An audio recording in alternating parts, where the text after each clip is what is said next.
What I love about this location is easy access to Salt Lake City, but it's also the ski resorts of Deer Valley and Park City. I also love this kitchen. We've got 2 islands, which is amazing for entertaining. You've got the high-end appliances with sub-zero fridge, beverage fridge, the Wolf stove. You also have the farmhouse sink, a ton of natural light with all of the windows. And this is amazing as well. We've got this custom steel double-sided fireplace.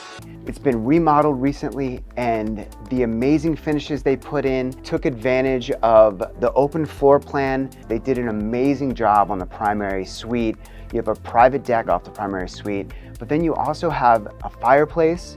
You've got a steam shower, a clawfoot tub, and a huge closet as well. Downstairs, you basically have a mother-in-law suite. You have a full kitchen, and you have daylight on the lower level, which is really nice.